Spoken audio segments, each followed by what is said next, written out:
गुन्हेगारीच्या या खेळात कोणीच सुरक्षित नाही. जेव्हा गांजाच्या डब्यांपासून सुरुवात होते तेव्हा ड्रग्सच्या अंधाऱ्या दुनियेत पाय अडकतात. पैसे, लालसा आणि भीतीचा सस्पेन्स एका क्षणात जीवन बदलून टाकतो. पण जेव्हा धोका वाढतो तेव्हा या लेडीजच्या जगण्यासाठीचा संघर्ष सुरू होतो. गुन्हेगारांच्या सापड्यात अडकलेल्या या स्त्रिया पडू शकतील का की सापडतील? शेवटी पडण्याचा मार्गच उरतो. पण भाग्य कोणासोबत आहे हे कुणालाच माहिती नाही. एका थरारक प्रवासाची सुरुवात, जिथे विश्वासघात, संघर्ष आणि सुटकेचा प्रयत्न एका वेगळ्याच वळणावर नेतो. नमस्कार मंडळी, चित्रपट व्याख्याती या चॅनलवर तुमचं स्वागत आहे. आज मी एक्सप्लेन करणार आहे डब्बा कार्टेल ही वेब सिरीज. ही वेब सिरीज खूप जबरदस्त आहे. एकामागोमाग एक ट्विस्ट आणि टर्न्स येत राहतात. एक्साइटमेंट आणि थ्रिल प्रत्येक मिनिटाला जाणवत राहते. ज्यांना सस्पेन्स आणि थ्रिल असलेले शो पाहायला आवडतात त्यांनी ही वेब सिरीज नक्कीच पाहावी. चला तर मग आता वेळ न दवडता व्हिडिओला सुरुवात करूया. स्टोरीच्या सुरुवातीला आपण बघतो की पारुल नावाची मुलगी आपल्या नवऱ्यासोबत अमृतसरला आपल्या घरी जात असते. खूप उशीर झालेला असतो, त्यामुळे तिला डुलकी लागते आणि एक भीषण अपघात होतो. त्या अपघातात पारुलचा जागीच मृत्यू होतो. गाडीत मोडेला मेडिसिन असते आणि हीच मेडिसिन पुढे संपूर्ण सिरीजमध्ये अत्यंत महत्वाची भूमिका बजावते. दुसऱ्या बाजूला विवा लाईफ सोसायटीमध्ये पार्टी सुरू असते. या सोसायटीमध्ये रजी आणि हरी नावाचं कपल राहतं. दोघेही आनंदी असतात. हरीचं स्वप्न असतं जर्मनीला जाण्याचं, त्यामुळे तो पार्टीमध्ये आपल्या बॉसेसची खुशामत करण्यात मग्न असतो.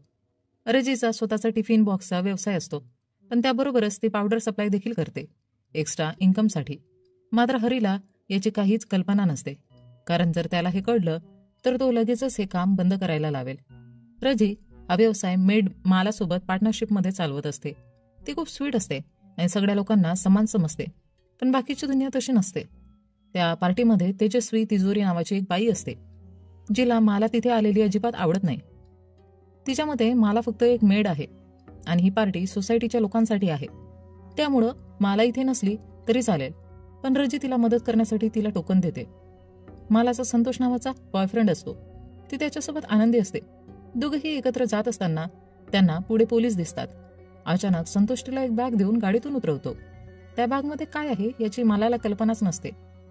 नंतर तिला कळतं की संतोष गांजा विकतो. जर तिला हे आधी माहिती असतं तर ती कधीही त्याच्यासोबत राहिली नसती. इकडे पार्टीमध्ये एक मोठी समस्या निर्माण होते. शंकरला कोणाचा तरी फोन येतो आणि मग अचानक विवा लाईफ कंपनीमधील सगळ्या मोठ्या एम्प्लॉईजना मेसेजेस येतात. हे लोक लगेचच पार्टी सोडून कंपनीकडे रवाना होतात. कंपनीतील सगळे सीसीटीव्ही कॅमेरे बंद केले जातात. काहीतरी मोठं संशयास्पद विवा लाईफ कंपनीमध्ये घडत आहे. त्याचवेळी न्यूजमध्ये एक मोठी बातमी येते. पारुलच्या अपघातग्रस्त कारमध्ये सापडलेली मोडेला मेडिसिन ही प्रत्यक्षात एक ड्रग आहे. अमृतसरमध्ये मोठ्या प्रमाणात हे नवीन ड्रग विकले जात आहे, पण food and drug safety control organisation यांना याबद्दल अजिबात कल्पना नाही. पोलिसांना अजूनही हे ड्रग का पकडता आलं नाही. त्यानंतर माला रजीच्या घरी काम करण्यासाठी येते. ते दोघी मिळून टिफिनसाठी डबे पॅक करत असतात. रजी एक विशिष्ट पावडर डब्यांमध्ये मिसळते, जी मॅन पॉवर वाढवण्याचं काम करते. हे पावडर गुपचूप फक्त बायका ऑर्डर करतात त्यांच्या नवऱ्यांसाठी. रजीने देखील आपल्या नवऱ्यासाठी हीच पावडर वापरली होती आणि त्यामुळे तो बरा झाला होता. म्हणजेच पावडर अत्यंत प्रभावी होती. मला सांगते की तिने संतोषला या पावडरबद्दल माहिती दिली आहे. आता संतोष या व्यवसायाला सोसायटीच्या बाहेरही स्प्रेड करण्याचा विचार करत आहे. रजीलाही जास्त पैसे मिळवायचे असतात, त्यामुळे ती तयार होते. रजीने तिच्या सासूबाईंपासून या पावडरचं गुपित लपवलेलं असतं. दुसरीकडे वरुणा ही विवा लाईफ कंपनीबद्दल न्यूज पाहून काळजीत पडते. तिला समजतं की या केसच्या संशयाखाली शंकरची कंपनी अडचणीत येऊ शकते. त्यामुळे वरुणा आपल्या नवऱ्याला मदतीची ऑफर देते. 8 वर्षांपूर्वी वरुणाने अशा एका केससाठी शंकरची मदत केली होती, पण त्यावेळी तिने काहीतरी मोठी चूक केली होती, ज्यामुळं आजही शंकर तिच्यावर कायमचा रागावलेला असतो. त्यांच्या वैवाहिक आयुष्यात अजिबात आनंद उरलेला नसतो. दरम्यान कंपनीमध्ये हरी आपल्या एका सिनियरला चहा देतो, जेणेकरून तो त्याला जर्मनीला जाण्याची संधी मिळवून देईल. पण ही संधी फक्त 4 वर्षांपासून काम करणाऱ्या कर्मचाऱ्यांसाठीच उपलब्ध असते. हरीला फक्त 2.5 वर्ष झालेली असतात, त्यामुळं तो शॉर्टकट घेण्यासाठी सिनियरची चापलुसी करत असतो. त्या सिनियरने त्याला सांगितलं की शंकरलाच चहा दे, कारण तोच त्याला जर्मनीसाठी शिफारस करू शकतो.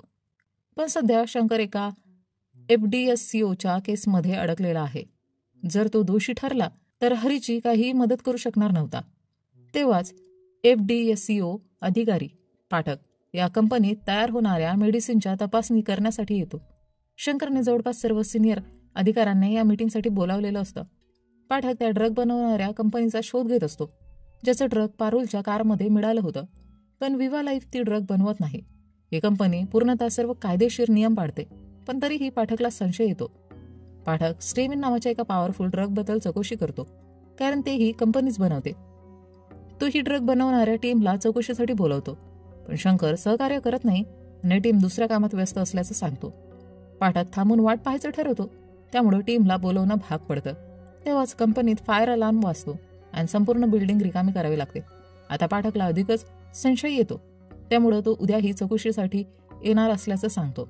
हा फेक फायर अलार्म हरीने वाजवला होता, जेणेकरून शंकरला या चौकशीपासून वाचवता येईल आणि तो शंकरच्या गुडबुकमध्ये येईल. शंकर हरीच्या या कामामुळे खुश होतो आणि हरी इतका आनंदी होता जणू त्याला दुसऱ्या दिवशी जर्मनीला जायला मिळणार आहे. तो अतिशय उत्साहित होता. त्याचवेळी रजीला सोसायटीकडून तेजस्वी तिजोरीकडून एक नोटीस मिळते. नोटीसमध्ये लिहिलेलं असतं की रजीला सोसायटीमध्ये तिचा डब्बा बिझनेस चालवता येणार नाही, त्यामुळे तिला हा व्यवसाय बंद करावा लागेल आणि इतर कुठेतरी स्थलांतर करावं लागेल. यामुळे रजी आणि मला एका ब्रोकरकडे जातात, जो त्यांच्यासाठी परवडणाऱ्या भाड्याच्या घराचा शोध घेत असतो. पण किशोर म्हणजे ब्रोकरला जेव्हा कळतं की मला एक मेड असून रजीची बिझनेस पार्टनर आहे, तेव्हा तो तिच्यावर जोरजोरात हसू लागतो आणि तिची टर उडवतो. मला संतापते आणि त्याला उलट सुनावून तिकडून निघून जाते. त्याचवेळी त्यांच्या मागे साहिदा देखील येते. साहिदाने मला आणि रजीच्या बोलणं ऐकलं होतं. ती किशोरसाठीच काम करत होती, पण आता ती किशोरला न सांगता त्यांना फ्लॅट मिळवून देण्यासाठी मदत करणार होती. तिने अतिशय कमी दरात त्यांना फ्लॅट मिळवून देण्याचं कबूल केलं. फक्त एकच अडचण होती, जर किशोरला याबद्दल कळलं तर तिची नोकरी जाऊ शकते. साहिदाने दाखवलेला फ्लॅट मला आणि रज्जीला त्यांच्या व्यवसायासाठी योग्य वाटला. आता ते इथेच आपला डब्बा बिझनेस सुरू करणार होते. त्याचवेळी पाठक विवा लाईफ कंपनीत जाण्याआधी पोलीस स्टेशनमध्ये मदतीसाठी जातो. त्यांना असं वाटतं की विवा लाईफवाले त्यांना मूर्ख बनवत आहेत, त्यामुळं त्याच्यासोबत एखादा पोलीस अधिकारी असेल तर ते जास्त फायद्याचं ठरेल. पण इन्स्पेक्टरने पाठकच्या मदतीसाठी प्रीतीला पाठवलं. पाठकला मजबूत आणि प्रभावी पुरुष पोलिसाची गरज होती, पण त्याऐवजी त्याला प्रीती मिळते. प्रीतीने आतापर्यंत खूप चोर पकडले होते, पण अजून कोणताही मोठा गुन्हा सोडवलेला नव्हता. आता पाठक आणि प्रीती विवा लाईफ कंपनीत पोहोचतात, पण आज त्यांना बसायलाही जागा दिली जात नाही. सगळे रूम आधीच ऑक्युपाईड असल्याचं सांगितलं जातं. इतकंच नाही, 40 एम्प्लॉईजना आज सिक लिव्हवर पाठवलं जातं. त्यात ते लोकही होते ज्यांना पाठकने चौकशीसाठी बोलावलं होतं. पाठकने चौकशीसाठी ज्या एम्प्लॉईची नावं मागितली होती त्याची एक यादी शंकरने त्याला दिली, पण त्या यादीत E475 नावाची एक कर्मचारी नव्हता. जेव्हा पाठकने त्या एम्प्लॉईजबद्दल विचारलं तेव्हा कंपनीने टायपिंग एरर आहे असं म्हणून तो विषय संपवला. प्रीतीच्या तिथे येण्याचाही काही फायदा झाला नाही. पाठकला आजही काही ठोस पुरावे मिळाले नाहीत. प्रीतीचं स्पष्ट मत होतं की शंकरला थेट जेलमध्ये टाकावं. ती म्हणते दंड पडले की तो लगेचच कबूल करेल, पण पाठक हा नियम कायदे पाडणारा अधिकारी असतो. तो म्हणतो पुरावे नसताना मी शंकरला हातही लावणार नाही. दरम्यान शंकरच्या घरी वरुणा आपल्या नवऱ्याच्या एका कलिगसोबत गप्पा मारत असते. ते दोघे जुने मित्र होते आणि वरुणाच्या कामाबद्दल चर्चा करत होते. वरुणा हसत गप्पा मारत असताना शंकरला ते अजिबात सहन होत नाही. तो कामाचं कारण देऊन तिला तिकडून घेऊन जातो. संतोष आज पुन्हा मालाला भेटायला आला. मालाला संतोषच्या गांजाच्या धंद्याबद्दल माहिती झाल्यावरही तिने त्याच्याशी भेटणं बंद केलं नव्हतं. ती त्याच्याकडून गिफ्ट घेत होती आणि त्याच्यासोबतचं नातंही सुरू ठेवलं होतं. आज संतोषने मालाला एक ऑफर दिली. तो म्हणाला की तिने रजीच्या डब्बा बिझनेसच्या आड गांजा विकावा, पण मला हा चुकीचा धंदा कधीच करणार नाही, कारण त्यामुळे रजी विनाकारण पोलीस केसमध्ये अडकू शकते. मला रागाने तिकडून निघून जात होती तेव्हा संतोषने तिच्या प्रायव्हेट व्हिडिओजद्वारे तिला ब्लॅकमेल केलं, जेणेकरून ती गांजा विकायला तयार होईल. मालाने संतोषला जोरदार थप्पड मारली आणि निघून गेली. पण संतोष इतक्यावर हार मानणाऱ्यातला नव्हता. तो मालाच्या मुलीकडे गेला आणि तिला व्हिडिओ गेम्स खेळवायला लागला. मला लगेच समजली की तिला संतोषचं ऐकणं भाग आहे, नाहीतर तो तिच्या मुलीलाही यात ओढेल, म्हणून तिने गांजाचं पॅकेट स्वीकारलं. दुसरीकडे प्रीती ही केस समजून घेण्यासाठी पाठकला भेटायला बोलवते. प्रीतीने आजपर्यंत मोठं केस हँडल केली नव्हती, पण त्याचा अर्थ असा नाही की ती करू शकत नव्हती. ती पाठकला तिच्यावर विश्वास ठेवण्याचं बोलते आणि केसच्या डिटेल्स मागते. पाठक प्रीतीला कमकुवत समजत असल्यामुळे सामान्यतः तिच्यासोबत केसची माहिती शेअर करायला रेडी नव्हता, पण त्याच्याकडे दुसरा कुठलाही पर्याय नव्हता, म्हणून तो तिला सगळं सांगतो. पाठक सांगतो की पारुलच्या कारमधून जो न्यू ड्रग्स मिळाला त्याचं मूळ शोधणे आवश्यक आहे. हे ड्रग कोणत्या ठिकाणी बनतं ते शोधल्याशिवाय मार्केट बंद करता येणार नाही. असं ड्रग बनवणाऱ्या फक्त 5 कंपन्या आहेत आणि पाठकला विवा लाईफ कंपनीवर पूर्ण संशय आहे, म्हणून तो कंपनीमध्ये सपोर्ट मिळवण्याचा प्रयत्न करत आहे. प्रीती म्हणते, जर त्या ड्रगचं मूळ शोधायचं असेल तर अमृतसरमध्ये कोण त्याचं सप्लाय करतं ते शोधा. थेट विवा लाईफ कंपनीवर जाऊन काही मिळणार नाही. ती पुढे बोलते, त्याऐवजी शंकरवर नजर ठेवा आणि त्या मिसिंग एम्प्लॉई E475 शोधा. आता पाठक प्रीतीच्या प्लॅनशी सहमत होतो आणि अमृतसरला रवाना होतो. इकडे रज्जीला तिच्या प्रेग्नन्सीची गोड बातमी मिळते. ती खूप आनंदी होते, पण तिचा नवरा हरी मात्र अजिबात खुश नव्हता. हरीचं मन अगदी वेगळ्या गोष्टीत म्हणजे जर्मनीमध्ये शिफ्ट होण्यामध्ये अडकलं होतं. मला आज पुन्हा रज्जीसोबत डब्याच्या व्यवसायात गुंतली होती, पण आज तिने त्या डब्यांमध्ये गांजाही लपवला. जेव्हा रज्जी कुरिअरसाठी बाहेर गेली तेव्हा तिला पुन्हा तीच खडूस तिजोरी आंटी भेटली. ती मला आणि तिच्या मुलीबद्दल वाईट बोलू लागली आणि त्यांना सोसायटीतून हकलून देण्याची धमकी दिली. रज्जीने आज अखेर सहनशक्ती गमावली आणि तिजोरी आंटीला चप्पल दाखवत तिकडून निघून गेली. रागाने तिजोरी आंटी थेट पोलीस स्टेशनला रज्जीची तक्रार करायला गेली. जेव्हा प्रीतीला कळलं की तिजोरी विवा लाईफ सोसायटीची आहे तेव्हा तिने मुद्दामच तिजोरीच्या तक्रारीला मदत करण्याचं ठरवलं, जेणेकरून तिला त्या सोसायटीमध्ये जाण्याची संधी मिळेल. प्रीती सरळ मालाला पकडून पोलीस स्टेशनमध्ये घेऊन गेली. त्याचवेळी किशोरने शाहिदाला माला आणि रज्जीच्या फ्लॅटमध्ये नवीन ग्राहकांना दाखवायला पाठवलं. किशोरच्या मते तो फ्लॅट रिकामा होता. जेव्हा शाहिदा त्या फ्लॅटवर पोहोचली तेव्हा रज्जीने तो फ्लॅट आधीच रिकामा केला होता, पण मालाची गांजाने भरलेली बॅग तिथंच राहिली होती. शाहिदाला सगळ्या प्रकाराचा अंदाज आला आणि ती रज्जीवर ओरडली, पण रज्जीला याबद्दल काहीच माहिती नव्हती. ती तर केवळ पावडरचा व्यवसाय करत होती. आता त्यांनी मालाला कॉल करून विचारायचं ठरवलं, पण माला पोलीस स्टेशनमध्ये अडकली होती. दोघींच्या तोंडचं पाणी पडालं. आता मला गांजाच्या केसने थेट जेलमध्ये जाणार होती, कारण मालाकडे गांजाने भरलेले डबे मोठ्या प्रमाणात होते. पण पोलीस स्टेशनमध्ये पोहोचल्यावर कळालं की प्रीतीला गांजाबद्दल अजून माहितीच नाही. तिने मालाला पकडलं होतं कारण ती आपल्या अल्पवयीन मुलीकडून जबरदस्तीने काम करून घेत होती आणि हे चाइल्ड लेबर क्राईम होतं. प्रीतीने सर्वांना फक्त धमकी देऊन सोडून दिलं, पण शाहिदाला थांबवलं. प्रीतीला स्वतःसाठी एक नवीन फ्लॅट पाहायचा होता. शाहिदा थोडी घाबरली होती, पण हळूहळू ती प्रीतीसोबत मोकळी झाली. त्यांच्यात एक वेगळं कनेक्शन तयार होत होतं. शाहिदा आणि रज्जी मालाला धोक्याची जाणीव करून देतात. ते तिला सांगतात, तू फक्त तुझ्या व्हिडिओज डिलीट करून घेण्यासाठी गांजा विकायला लागलीस. त्यासाठी तर अजून खूप उपाय होते. त्याचवेळी अमृतसरमध्ये पाठक जगजोतच्या घरी पोहोचला होता. तो मेडिसिन मॉडेलाबद्दल माहिती काढत होता. जगजोतच्या वडिलांनी पाठकला भेटण्यास नकार दिला. त्यांना पोलीस आणि मीडियामुळे आधीच खूप त्रास सहन करावा लागला होता. त्या मॉडेला नावाच्या औषधामुळे पारुलला ड्रग ॲडिक्ट म्हणून दाखवण्यात आलं, पण ती खरंच ड्रग ॲडिक्ट नव्हती. तिला तर हेही माहिती नव्हतं की त्या औषधात ड्रग आहे. पाठक जातेवेळी जगजोतला विनंती करतो की जर तो मदत करेल तर इतर लोकांचे जीव पण वाचू शकतील, कारण आजही अनेक पेशंट्स ते औषध घेत आहेत. पण जगजोतने काहीच उत्तर दिलं नाही. त्याचवेळी प्रीती एम्प्लॉई नंबर 475च्या माहितीची शोध घेत होती. ती थंबलॉक तंत्रज्ञानाचा वापर करते, जिथे एम्प्लॉईच्या ID टाकल्यावर नाव समोर येतं. यावरून तिला समजतं की E475 ही भौमिकची ID आहे. दुसरीकडे वरुणाला दाखवलं जातं. वरुणा सितारा ब्रँडची मालकीण आहे. आता ती भारतभर ब्रँडच्या शाखा सुरू करण्याचा विचार करत आहे. तेव्हाच शाहिदा वरुणाकडून प्रॉपर्टीचं भाडं घेण्यासाठी जाते. पण तेव्हाच एका क्लायंटने वरुणावर ओरडायला सुरुवात केली. क्लायंट सांगतो की वरुणा कर्जबाजारी झाली आहे आणि मार्केटमध्ये कुणीच तिला माल पुरवायला तयार नाही. तिने अजूनही जुन्या पेमेंट्स भरलेल्या नाहीत आणि फक्त नरेशचं 40 लाखांचं पेमेंट बाकी आहे. शाहिदाला समजतं की वरुणाचा बिझनेस पूर्णपणे कोसळलेला आहे. आता ती फार काळ भाडं देऊ शकणार नाही. तिथेच रज्जी हरीला जर्मनीमध्ये सेटल होण्यासाठी आर्थिक मदत देते. पण रजीच्या व्यवसायाची कमाई तितकी जास्त नसल्याने ती त्याला मोठी मदत करू शकत नाही. हरी तिला गर्भपात करण्यास बोलतो. हरीचं म्हणणं होतं की त्यांनी जर्मनीमध्ये स्थिरावल्यानंतरच बाळाचा विचार करावा. तो असंही म्हणतो की जर यावेळेस गर्भधारणा झाली तर तो स्वतः तिला डॉक्टरकडे घेऊन जाईल. पण रज्जी आपल्या बाळाला या जगात आणू इच्छिते. ती ते कधीच नष्ट करू शकत नाही. या बोलण्यावरून हरी खूप रागवतो आणि स्पष्ट सांगतो की तो या 3 लोकांची जबाबदारी उचलू शकत नाही. नेक्स्ट डे संडे असूनही रज्जी मालासोबत त्यांच्या फ्लॅटवर काम करण्यासाठी जाते. आज बाला रज्जीच्या चेहऱ्यावर टेन्शन दिसतं.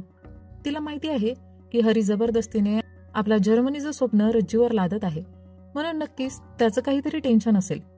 यानंतर रज्जी आणि शाहिदा मालासोबत संतोषला बोलावतात.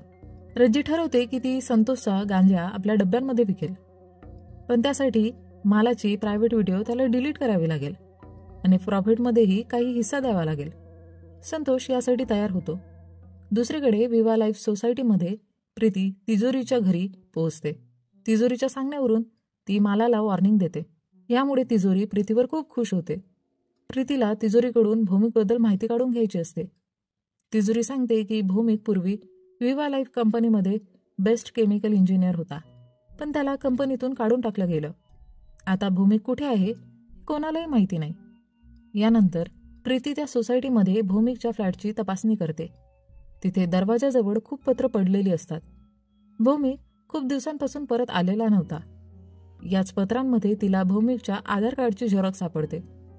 आता ती भौमिकचा शोध घेऊ लागते. प्रीती तिच्या या इन्व्हेस्टिगेशनबद्दल पाठकला सांगते, पण पाठकला भीती वाटते की तिजोरी ही माहिती संपूर्ण सोसायटीमध्ये पसरवेल. त्यामुळे त्यांना हे सगळं गुप्तपणे करायचं होतं.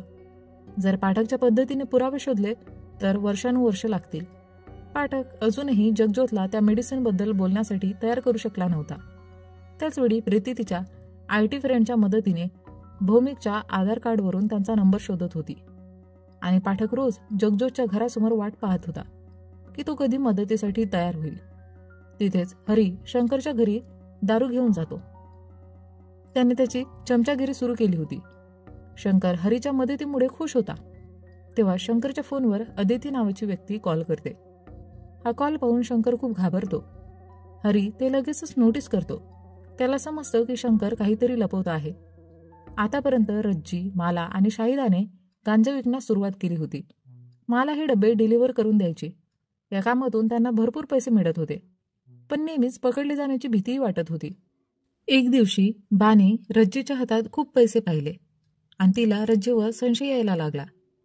यानंतर संतोष लेडीजसाठी नवीन ड्रग्स घेऊन आला. 40 लाखांचा माल. जर हा माल विकला गेला तर त्यांना अजून जास्त पैसे मिळणार होते. पण आता त्यांना समजलं होतं की संतोष त्यांना या धंद्यातून बाहेर पडू देणार नाही. म्हणून मला संतोषच्या हातून ड्रग्सचे पॅकेट हिसकावते आणि नाल्यात टाकण्याची धमकी देते. तेव्हा संतोष तिचा व्हिडिओ डिलीट करतो, पण तरीही तो धमके देत राहतो. मग मला सरळ तो संपूर्ण 40 लाखांचा माल पाण्यात फेकते. संतोष घाबरतो, कारण त्याला आता बॉसला पैसे परत द्यावे लागणार होते. तो तिथून पळ काढतो. दुसरीकडे जगज्योत अखेर पाठकशी बोलायला येतो.